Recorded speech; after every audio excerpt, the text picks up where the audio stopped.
पैर और चप्पल। बीरबल बहुत नेक दिल इंसान थे।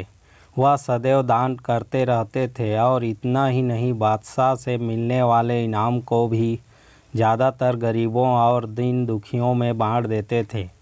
परंतु इसके बावजूद भी उसके पास धन की कोई कमी न थी।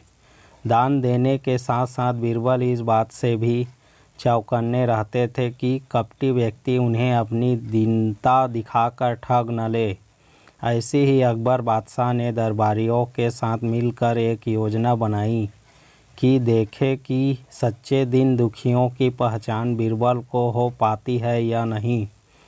बादशाह ने अपने एक सैनिक को वेश बदल कर दीनहीन अवस्था में बीरबल के पास भेजा कि अगर वह आर्थिक सहायता के रूप में बीरबल को कुछ ले आएगा तो अकबर की ओर से उसे इनाम मिलेगा। एक दिन जब बीरबल पूजा पाठ करके मंदिर से आ रहे थे तो भेष बदले हुए सैनिक ने बीरबल के सामने आकर कहा, हुजूर दीवान, मैं और मेरे 8 छोटे बच्चे हैं जो 8 दिनों से भूखे हैं। भगवान का कहना है कि भूखों को खाना खिलाना बहुत पुण्य का कार्य है। मुझे आशा है कि आप मुझे कुछ दान देकर अवश्य ही पुण्य कमाएंगे। बीरबल ने उस आदमी को सिर से पांव तक देखा और एक क्षण में ही पहचान लिया कि वह ऐसा नहीं है जैसा वह दिखावा कर रहा है।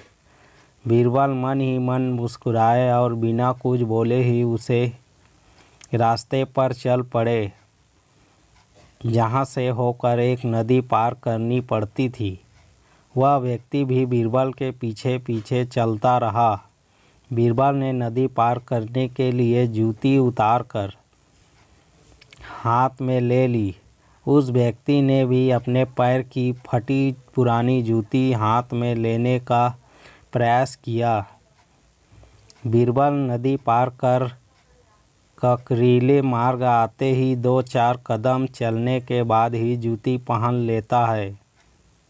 बीरबल यह बात भी गौर कर चुके थे कि नदी पार करते समय उसका पैर धुलने के कारण वह व्यक्ति और भी साफ सुथरा, चिकना, मुलायम, गोरी चमड़ी का दिखने लगा था। इसलिए वह मुलायम पैरों से कंकरीली मार्ग पर नहीं चल सकता था। दीवान जी, दिनहीन की पुकार आपने सुनी नहीं? पीछे आ रहे व्यक्ति ने कहा। बीरबल बोले, जो मुझे पापी बनाए मैं उसकी पुकार कैसे सुन सकता हूँ? क्या कहा? क्या आप मेरी सहायता करके पापी बन जाएंगे?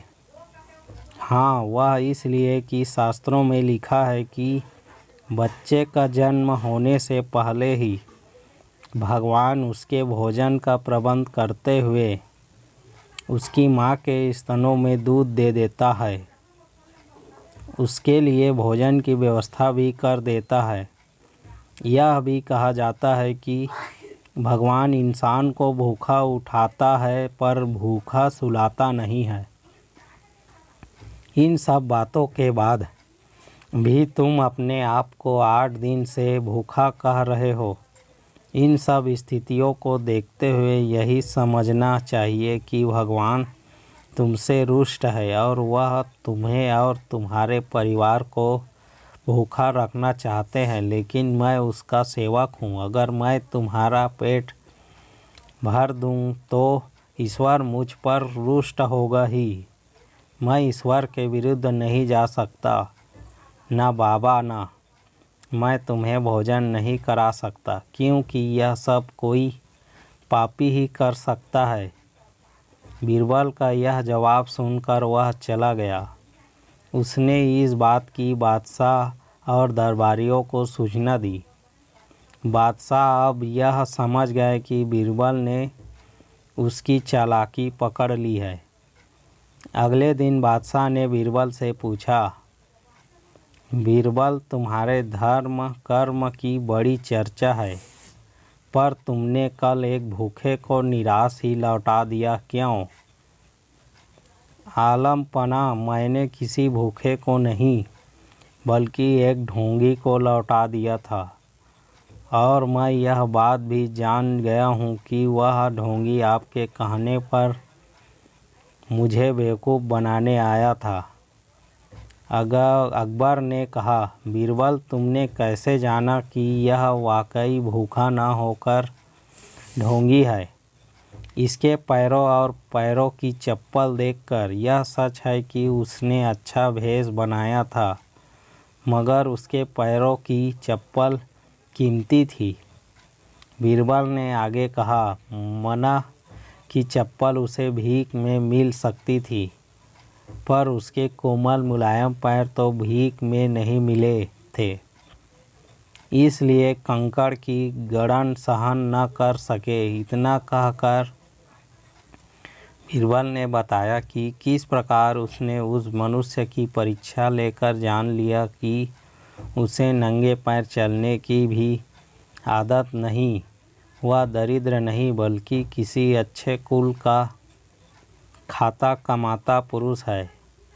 बादशाह बोले, क्यों न हो, वह मेरा खास सैनिक है।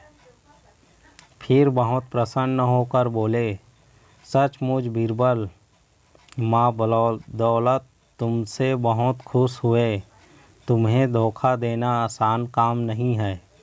बादशाह के साथ साजिश में शामिल हुए सभी दरबारियों के चेहरे बुझ गए।